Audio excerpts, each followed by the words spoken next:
요즘 읽고 있는 책 한 권 소개하는 걸로 설교를 시작하겠습니다. 읽으신 분이 있을 것도 같은데, 다정한 것이 살아남는다라는 책입니다. 다정한 것이 살아남는다.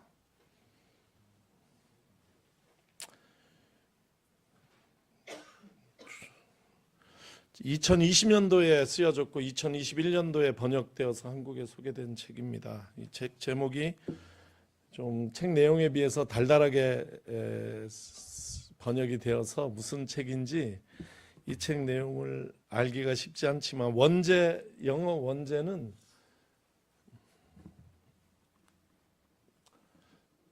좀 그렇지 않습니다. 위에 게 제목인데 Survival of the Friendliest 이렇게 되고, 이것은 명백하게 Survival of the Fittest, 적자 생존의 패러디로 Survival of the Fittest를 Survival of the Friendliest로 이렇게 책 제목 만든 거죠. 가장 적응을 잘한 것이 살아남았다는 적자 생존 원칙을 패러디해서 이 책이 주장하는 바는 뭐냐면 가장 다정한 것이 살아남는다, 이렇게 얘기를 하는 것이에요. 저자는 브라이언 헤어라는 사람인데 미국 남부 명문 듀크 대학의 진화 인류학 교수입니다. 이 사람 전공이 진화학이에요. 진화론이 전공이에요. 그래서 이 사람의 책에서 적자 생존이 틀렸다, 그러므로 뭐 다른 원칙이 있다, 이렇게 얘기하는 걸 기대하면 안 돼요. 이분이 하는 얘기는 뭐냐면 적자 생존에서 적자가 누구냐, 누가 살아남는다는 얘기냐, 이걸 재해석하는 내용을 담고 있습니다. 제가 이 책을 좋아하는 이유는 요즘 세상 돌아가는 모양이 정말 이 책에서 하는 이야기가 필요한 때라는 생각이 들기 때문입니다.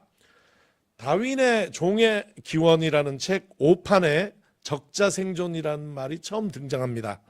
그 전에는 다윈은 적자 생존이란 말을 1에서 4판까지 쓰지 아니하고 자연 선택이라는 말을 썼어요. 그런데 5판에 이제 적자 생존이란 말이 들어갔는데, 그로부터 이 적자 생존이라는 개념에 환호하고 이 개념을 제일 적극적으로 받아들인 사람들은 정치적 우파입니다. 이들에게 적자는, 즉 피리스트, 가장 적응 잘한 사람들은 누구냐면 강자, 성공한 자, 힘센 자, 능력 있는 자, 집안 좋은 자, 혈통 좋은 자, 이런 사람들을 가리키는 말이에요. 그래서 적자 생존의 적자는 한마디로 더 스트롱지스트를 얘기하는, 제일 강한 사람, 이런 사람들을 얘기를 하는 거죠. 반면에 이들이 살아남은 세상이 바람직한 세상이고, 반면에 실패한 자, 약한 자, 무능한 자, 백도 줄도 없는 자, 이런 사람들은 한마디로 루저들이고 이 인류 생태계에서 사라지고 도태되어야 되는 사람들이다, 이런 생각들을 하고 살죠. 제가 이분의 얘기를 다시 할 마음은 없는데, 요즘 가끔 등장하는 미국 남침내교 레리 목사님, 우리 장인 친구분, 이분의 강력한 주장, 국가가 의료보험이나 사회복지를 통해서 루저들을 살리는 것은 하나님의 창조 원리에 어긋나는 일이다. 그들은 도태되어야 마땅하다. 정확하게 미국 공화당, 그들을 지지하는 남침내교의 성경 해석을 보여준 사람. 나랑 3박 4일 동안 싸웠어요. 적자 생존에서 적자가 강자다, 더 피리스트가 더 스트롱지스트라고 처음 해석한 사람은 허버트 스펜서라는 사람이에요. 우린 스펜서로 알고 있어요. 스펜서. 이 사람은 어떤 사람이냐면 흔히 다윈의 제자라고 생각하기 쉬운데 안 그래요. 제자 관계는 아니에요.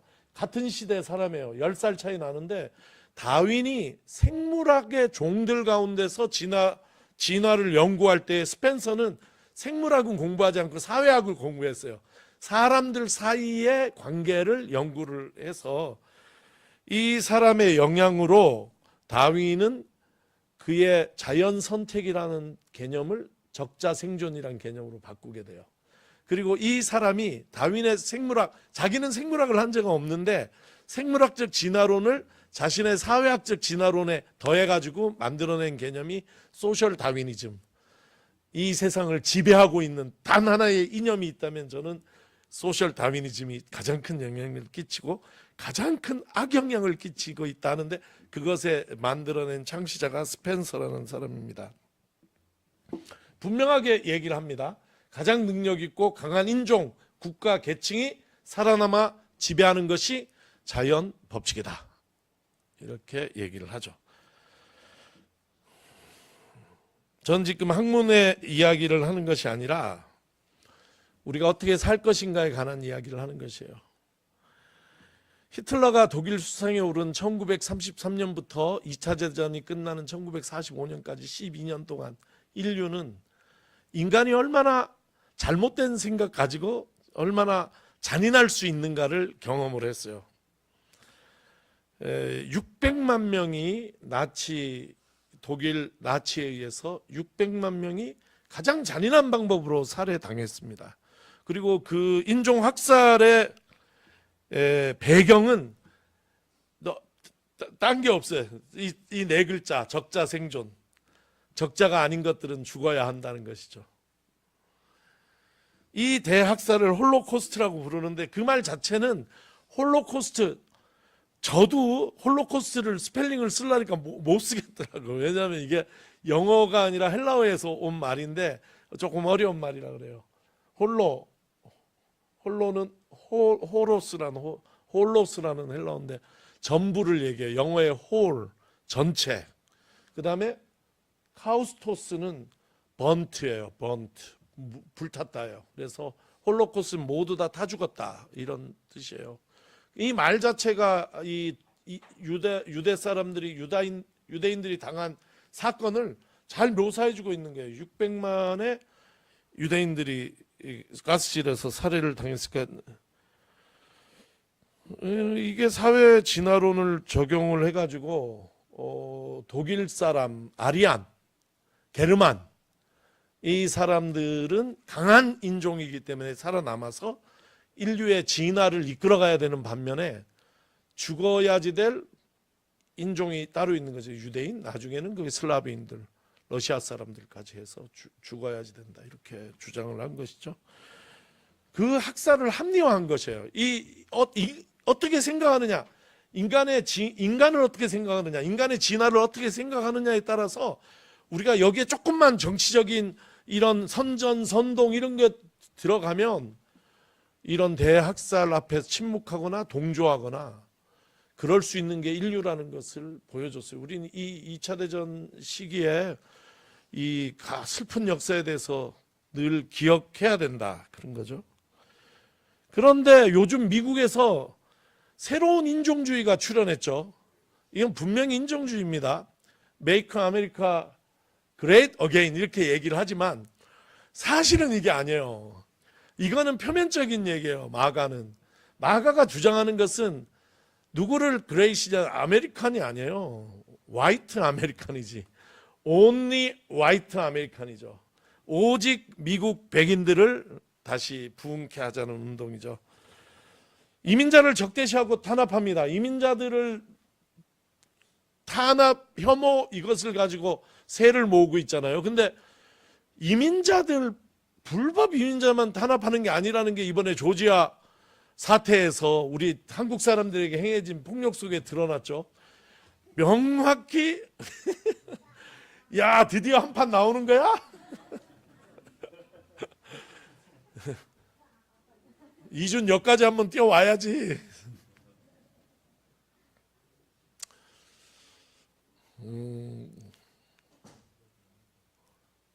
불법으로 취업한 사람들만 쇠사슬에 쇠고랑 채운 게 아니죠. 정확하게 바른 비자를 갖고 있고 영주권자, 시민권자까지 무차별적으로 지금 아이스가 들어가서 이민자 수색한다는 데 보면 누굴 탄압하면 유색인종 탄압하는 것이죠.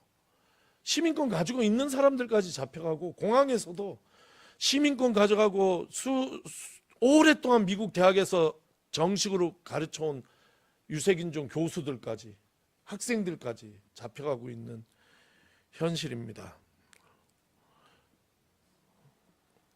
그리고 또 마가는 특정 국가를 아주 무슨 악마화해가지고 특정 국가를 반대하고 특정 국가 사람들을 혐오하는 그 기운을 가지고 또 자기들 지지를 이끌어내고 있죠. 그러니까 트럼프 정권과 마가는 이렇게 유색인종, 이민자, 특정 국가에 대한 혐오와 미움으로 정권을 창출하고 유지하고 있다 하는 것은 명백해 보입니다.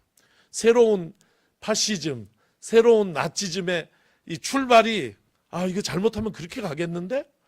이렇게 우려되고 한국에서조차 그런 기운이 좀 넘어와 있나 이런 생각이 들고 있습니다. 이 모든 것이 아주 단순화시켜서 말하자면 적자 생존에서 적자를 더 피리스트를 누구라고 생각하는가, 어떤 존재로 생각하느냐에 따라서 이런 생각이 옹호될 수도 있고 반대될 수도 있다는 것이에요. 이 책에 의하면 이 책이 기쁨인 것은 이 책에 의하면 적자는 누구인가? The fittest는 누구인가? The friendliest. 가장 친절하고 다정한 자들이 적자다. 이렇게 얘기하는 것이에요. 강해서 힘을 가지고 남을 억누르고 남 위에 올라서고 능력으로 다른 사람들 깔아뭉갠 사람들에 의해서 세상이 진보하는 것이 아니라 세상은 다른 사람의 마음을 읽을 줄 알고 친절하고 다정한 사람들의 연대, 그들이 이루은 공동체에 의해서 세상은 진화할 것이다 하는 이야기가 진화론자가 한 얘기예요. 내가 볼 때는 이 진화론자야말로 가장 창조신앙에 가까운 기독교적인 이야기를 하고 있는 것이고, 참 많은 기독교인들이 창조신앙, 창조주 하나님을 믿는다고 하면서도 실제로는 스펜서의 제자를 세례를 받은 그런 그야말로 진화론적인 생각을 가지고 살아가는 그런 아이러니를 우리가 목격하고 있다, 이렇게 이야기할 수 있습니다. 세상과 신앙의 세계가, 세속 세계와 신앙의 세계가 대립하는 것은 무엇일까? 그 대립점, 그 대립선, 이건 뭘까? 흔히 신론이라고 생각하기 쉬워요. 기독교인들은 신이 있는 것을 인정하고 저 사람들은 하나님을 인정하지 않는다. 그러므로 세상과 신앙 세계, 세상과 교회의 갈등의 전선을 신론으로 생각하기 쉽거든요. 저는 아니라고 봐요. 신이 있든지 없든지 상관이 없어. 그 사람들에게. 그렇잖아요.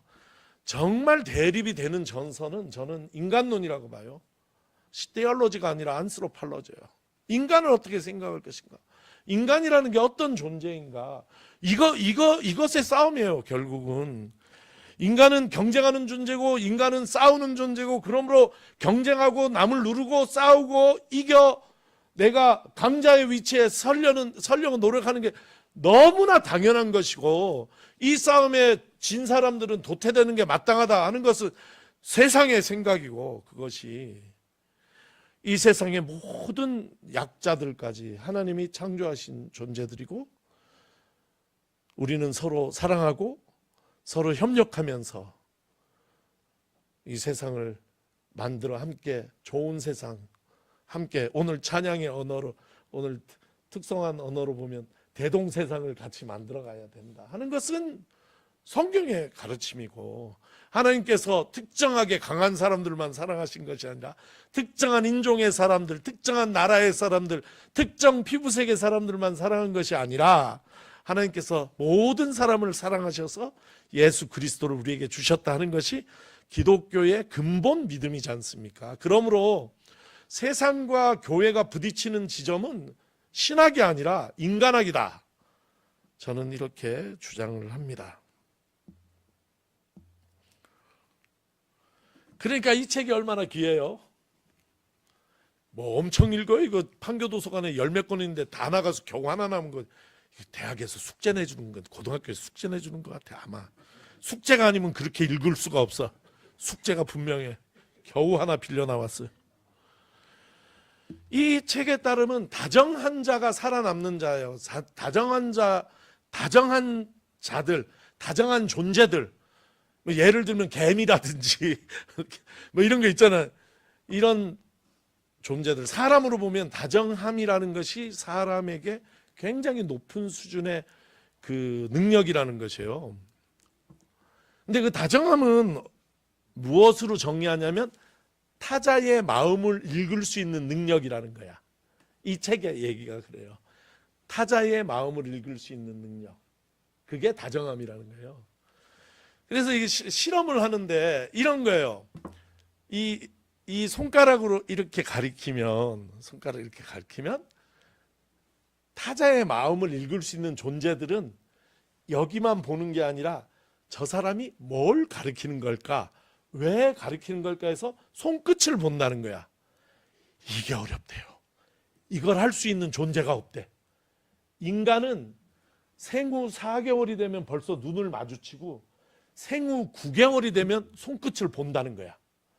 근데 IQ가 인간 바로 밑에 지능 능력을 가지고 있는 존재가 침팬지인데 죽어도 못 본대. 침팬지는 끝까지 여기만 본다는 거예요. 유일하게 동물 중에 인간의 마음을 알아차려서 손이 가리키는 것을 보는 존재가 개래요. 개는 이걸 본다는 거야. 개가 침팬지보다 IQ가 낮은데 그럼에도 불구하고 그 공감의 능력이 그 향상되는 쪽으로 진화해 왔다는 거예요. 그래서 볼 줄 안다는 게 되게 재밌는 실험을 했는데, 이제 늑대가 개가 됐다는, 늑대에서 다정함을 특징으로 하는 이게 교배와 이게 일어나 가지고 개가 됐다는 것이 이제 통설인데, 여기선 여우를 갖다가 실험을 해요. 여우를 소련에서 있었던 실험인데 그 중에 제일 다정한 여우들 여우도 다정한 놈이 있고 안 다정한, 개체에 따라 그런 거야. 다 달라, 동물들이. 다정한 여우만 모아가지고 다정한 것들끼리 이제 새끼를 낳게 만들고, 거기서 태어난 여우 중에 또 다정한 것들을 골라가지고 또 다정한 것들끼리 해서 한 몇 대 정도 다정한 여우를 만든 거예요. 그랬더니 거의 개같이 됐어, 여우가. 그거는 그럴 때 여우에게, 그 동물에게 나타나는 특징이 있대요. 일단 보호색이 없어지고 색깔이 변하고 코가 짧아지고 이빨이 연약해지고, 굉장히 이제 그걸 가축화라고 얘기해요. 여기서는 그런 가축화가 일어나야지 그 여우가 개의 능력을 가져서 손끝을 바라볼 수 있는 이런 게 된다는 거예요. 그래서 다정한 것들, 그런 의미에서 다정한 것들이란 건 뭐냐면 타자의, 다른 존재의 마음을 읽을 줄 아는 능력을 가진 개체들이 결국은 세상을 지배한다, 이끌어간다, 이런 얘기를 하는 거죠. 너무너무 반대죠. 뭐 힘을 가지고 눌러서 지 혼자 살아남은 그런 강자에 의해서 끌려가는 세상이 아니라 다정한 것들에 의해서 끌려가는, 그들이 살아남고 그들이 진화의 중심이다, 이런 얘기 들어볼 만한 얘기죠. 이런 생각으로 창세기를 한번 읽어보면 재밌을 것 같아서 창세기를 좀 읽었습니다. 오늘 본문은 창세기 중에서 아브라함과 그의 조카 롯이 헤어지는 장면이에요. 이 장면을 제가 이름을 붙인 거예요. 오늘 설교 제목입니다. 아브라함이 다정했던 때. 아브라함의 초기 인생사를 살짝 볼게요. 이게 이제 창세기 읽는 법, 특히 모세오경 창세기 읽는 법은 뭐냐면 흔히 이걸 위인전기로 읽으려고 해요. 근데 위인전기로 읽으면 안 돼요. 그 사람들은 그렇게까지 훌륭한 사람들이 아니라는 게 저의 주장이에요. 그 사람들은 연약하고 우리와 똑같은 부족한 사람들인데 하나님의 은혜 안에서 그들이 그나마 믿음으로 살아서 얼마나 더 믿음 안에서 성장해 가는가 하는 성장서사로 창세기를 읽어야 된다 하는 것이 제 주장입니다. 아브라함이 하란을 떠날 때 혼자가 아니었습니다. 같이 읽습니다. 시작.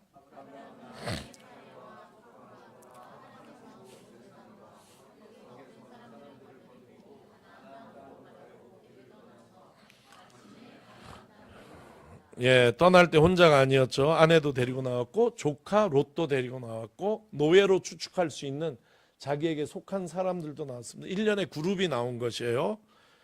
아브라함이 미지의 땅을 향하여 떠나던 그 시기의 세계관에서는 이집트가 최강자예요. 이집트는 두려움의 대상이에요. 아브라함은 이 기근 때문에 할 수 없이 이집트에 들어갔는데 그때 아브라함이 사라를 어떻게 대했고 조카 롯을 어떻게 대했는지를 창세기 초기에 얘기를 합니다. 12장 13장에 나오는 얘기예요. 아브라함은 아내를 어떻게 대했습니까? 팔아 넘겼다고 볼 수 있죠. 이길범 집사님, 아브라함 같이 하겠어요? 빨리 대답 안 하면 큰일 납니다. 이거 오늘. 아내를 자기의 목숨을 부지하기 위해서 아내를 누이라고 속이고 바로에게 갖다 바쳤다고도 볼 수 있는데, 그런 것은 우리가 이제 위인전기로 읽으면 안 된다는 걸 보여주는 증거죠. 배울 게 없습니다. 배우면 안 됩니다. 근데 아브라함에게 우리가 약간이라도 감동하는 장면은 사라 이야기 다음에 롯을 어떻게 대하는 거예요. 하나씩 봅시다. 사라 얘기 먼저 읽어요. 창세기 믿음의 사람들의 성장서사다. 좋은 얘기네. 제가 썼어요. 같이 읽습니다. 시작.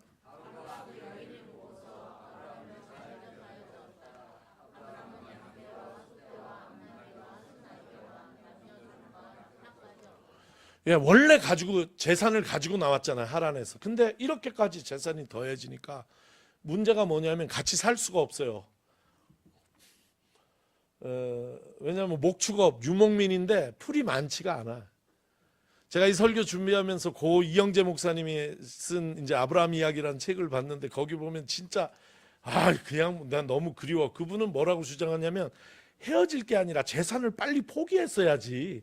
다 재산을 남들 가난한 사람들 갖다 줘야지 왜 그 재산을 가지고 헤어지냐. 다 나눠주고 롯이랑 오손도손 옹기종기 살았어야지 이렇게 얘기를 하는데 모르겠어요. 여기는 아브라함의 판단은 이 재산을 더 가지고 잘 살기 위해서 헤어지는데 그 헤어지는 장면이 성경은 이렇게 있는데 이 얘기는 아까 읽었어요. 아까 읽었으니까 넘어가고 여기서 이제 헤어지는 장면에서 삼촌 아브라함의 다정함이 터져 나오는 거죠. 아브라함 이야기에서 처음으로 배울 점 같은 얘기가 나오는 것이 13장에 가가지고 같이 읽어보겠습니다. 시작. 따로 떨어져 살자. 내가 왼쪽으로 가면 나는 오른쪽으로 가고 내가 오른쪽으로 가면 나는 땅의 선택권을 조카 롯에게 준 것이에요. 쉽지 않은 결정이죠. 절대적인 힘을 자신이 가지고 있는데 그걸 포기하고 롯에게 네가 먼저 택해서 가라. 이렇게 네가 이리 가면 내가 그 남은 곳으로 가겠고 네가 이리 가면 내가 반대편으로 가겠다. 아브라함이 이렇게 얘기한 거죠. 저는 이걸 다정함이라고 해석을 해봤어요. 왜 다정함이냐? 다정함은 다른 사람의 마음을 알아주는 것이거든요. 저는 성경에 나오지 않지만 아브라함이 롯의 마음을 읽었다. 그 마음 어떤 마음입니까? 아직은 어려서 독립하기 두려워하는 마음일 수도 있고 또 어리고 젊기 때문에 가졌던 야망 있는 마음일 수도 있어요.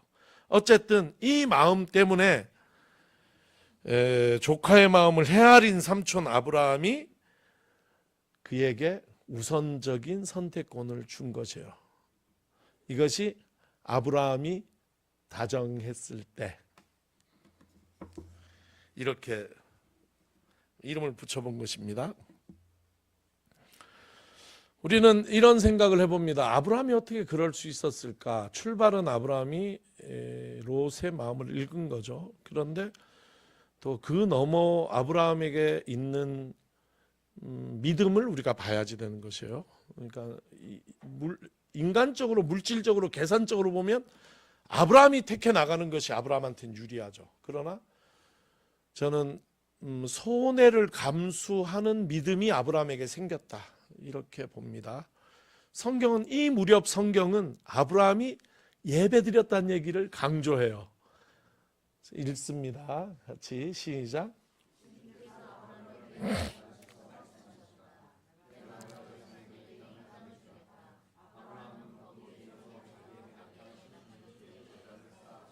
네, 계속 예배드린 얘기 나와요. 그 다음에 다른 곳 가서 또 예배드립니다. 읽습니다. 아브라함은 또 거기에서 떠나 베델의 동쪽에 있는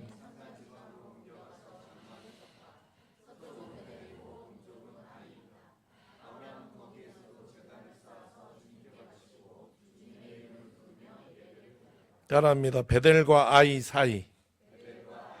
예, 거기서 예배를 드린 것이에요. 이런 예배를 드렸지만 이 다음에 자식 사라를 갖다 포기한 얘기가 나오거든요. 그러니까 예배를 드리려면 잘 드리고 꾸준히 드리고 그럴 필요가 있어. 가끔 드려가지고는 믿음이 잘 안 생기는 것 같아.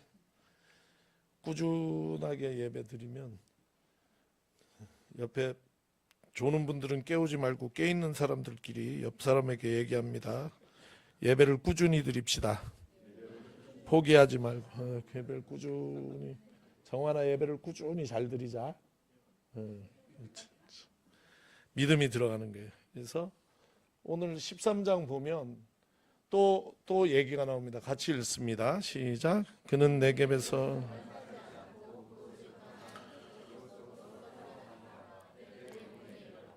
그곳은 베델과 아이 사이에 있는 예전에 장막을 치고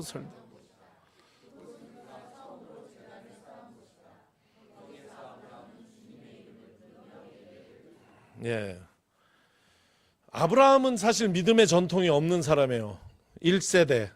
아버지가 믿던 사람도 아니고 자기가 처음으로 하나님 만났어요. 믿음이 없는 게 당연해요. 처음에. 주님 말씀에 순종해서 길을 나서기는 했지만 믿음의 전통 위에 서 있다고는 할 수 없죠.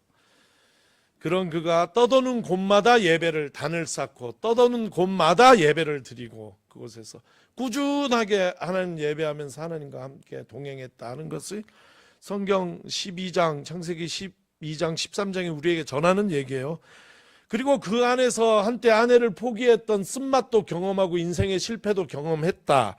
그러나 그럼에도 불구하고 그런 실패에도 불구하고 포기하지 아니하고 그래도 하나님과 함께 하려는 노력을 아브라함이 계속했다.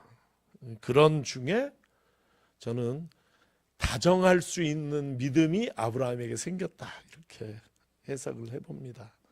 다정한 게 쉬운 게 아니에요. 오늘 같은 이런 다정함은 아브라함에게는 어떤 결정적인 손해가 될 수도 있거든요. 그럼에도 불구하고 아브라함은 하나님을 믿는 믿음 안에서 자기와 동행한 롯에게 최고의 다정함, 친절을 베풀었다. 그렇게 해석을 해볼 수 있죠. 롯은 반대로 자신의 계산으로 자기에게 유익해 보이는 선택을 했어요. 아브라함의 다정함에 응답하되 진짜 이기적인 마음으로 한 번도 사양하지도 않고 바로 눈을 들어서 아브라함의 마음을 헤아린 것이 아니라 눈을 들어서 어느 땅으로 가면 더 자기한테 유익이 되겠는가를 살핀 다음에 가장 풍요로워 보이는 소돔과 고모라를 택하여 간 것이죠. 아브라함은 반면에 하나님께 예배드리며 믿음으로 조카에 대한 그 다정함을 잃지 않았어요. 그 얘기가 오늘 본문 얘기입니다. 결과는 우리가 아는 대로입니다. 결과는 롯 이야기는 너무 잘 알죠. 그 풍요로웠던 땅 소돔과 고모라는 폭력과 죄악의 땅이었고 그 성에 들어갔던 롯은 폭력의 희생자가 됩니다. 그 성에서. 그 뒤에 이야기도 재밌는데 딱 끊어서 제가 안 하려는 대단한 자제심을 딱 보이는 거예요. 이 아침에. 반면에 아브라함은 그렇게 롯을 떠나보낸 다음에 그때 아브라함의 마음이 어땠을까? 롯이 그렇게 선택해서 갔어. 자기는 다 가지고. 그때 아브라함 마음은 어땠을까? 조카를 이렇게 보냈지만 좀 허전하기도 하고 좀 서운하기도 했을까? 좀 외롭기도 했을까? 불안하기도 했을까?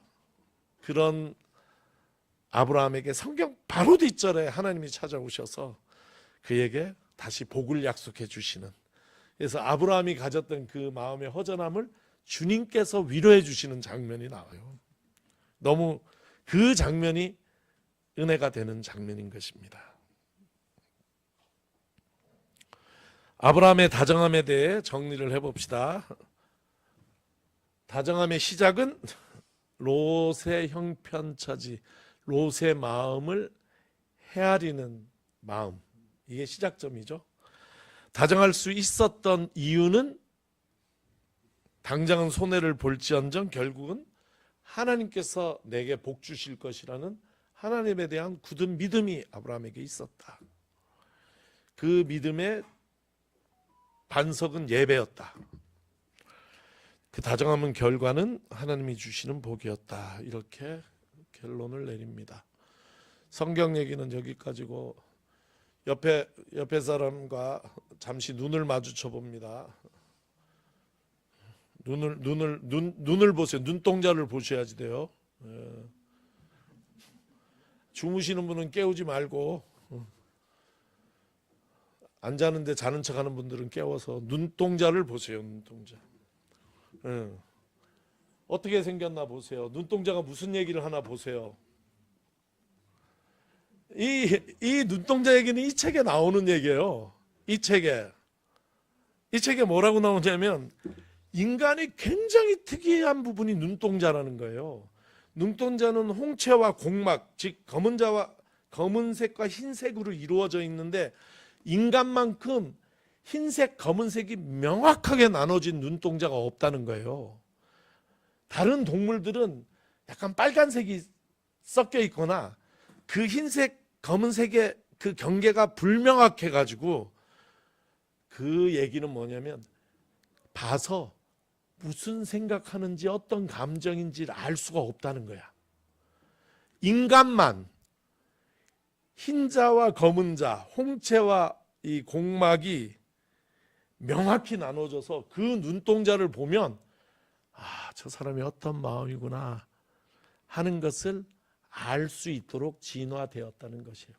내 얘기가 아니라 브라이언 헤어 얘기예요. 그래서 이 사람의 이론은 뭐냐면 다정함은 눈으로 흐른다는 거야. 눈으로 서로 눈을 마주보는 가운데 그 사람의 마음을 내가 알아주고 그 마음에 응답하는 것으로 다정함이 흐르고 다정할 수 있다. 우리가 다정할 수 있다. 이렇게 얘기해요. 가장 다정한 존재, 가장 다정하게 진화된 존재가 누구냐? 인간이라는 것이에요. 우리가 이걸 부인하고 아주 잔인하고 잔혹하게 폭력적으로 살아가는 사람들도 있지만 인간이 바른 방향으로 지금 나와서 흐른 제 모습은 다정한 모습, 그 모습이 우리의 모습이다. 진화학자의 얘기입니다. 서로의 마음을 헤아리는 다정함, 그것은 어떤 육체적인 힘과 능력이 아니라 이 다정함이 우리 인간이 살아가는 방식이고 만유의 영장으로 설 수 있는 비결입니다. 이 책은 우리가 이 다정함을 잃으면, 그리하여서 서로 폭력적으로 대하고 서로가 서로를 짓밟고 일어서고 누르려고 하고 나 혼자 살아남으려고 하는 순간 인류는 패망의 길을 걷게 되는 것이라고 경고합니다. 그러므로 저는 오늘 이 남신도 주도 예배 이 설교를 통해서 우리 교우들에게 권합니다. 다정합시다. 특별히 남신도들에게 권합니다. 왜 남신도의 예배 때 이걸 설교로 제가 가져왔을까요? 남신도들은 세상을 사는 동안에 자기가 알든지 모르든지 간에 스펜서의 세례를 받은 사람들이에요. 경쟁해야 된다, 이겨야 된다, 이긴 자가 가져가는 게 공정이고 진 사람들은 못 가져도 할 말도 없다, 이기지 그랬어, 승진하지 그랬어, 이렇게 생각하는, 나도 모르는 사이에 그걸 스펜서의 세례라고 내가 얘기를 하는데 이런 걸 받은 사람들이에요. 그러나 저는 얘기합니다. 예수 믿는 우리는 다시 예수 그리스도의 세례를 받음으로 새로운 존재, 새로운 가치관으로 살아가는 새 사람들이 되었습니다. 그러므로 믿음의 조상 아브라함을 따라서 다정하게 삽시다. 다정함의 본을 보이는 남신도들이 되기를 바랍니다. 남신도들에게 얘기합니다. 더 다정해도 괜찮습니다. 남신도들이, 우리 교회 남신도들은 전국에서 최고로 다정한 남신도들이에요. 아니, 찬양하는 거 봐봐요. 얼마나 정말 다정이 흘러. 그런데 그것에 대해서 아이고 내가 나이가 먹어서 그렇다, 뭐 호르몬이 바뀌어서 그렇다 이렇게 생각할 수 있는데, 그러지 마시고 여러분 예수를 잘 믿어서 다정해졌다 이렇게 생각하시면 됩니다.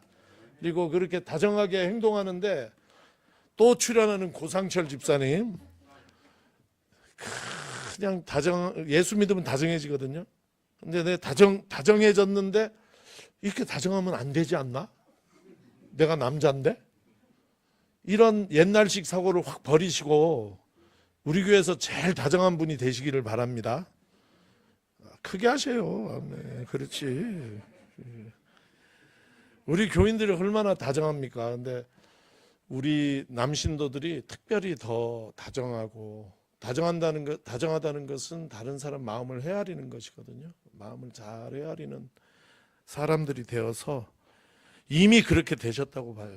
이미 토요일 날, 교인들 밥 해주겠다고 토요일 날 저녁에 나와서 밥하는 남신도들이 드물잖아요. 여러 면에서 이미 그렇게 살고 계시지만 계속 그 방향으로 나갑시다. 다정한 남신도들로 인해서 우리 교회가 하나님 보시기에 더 좋은 교회가 되기를 빕니다.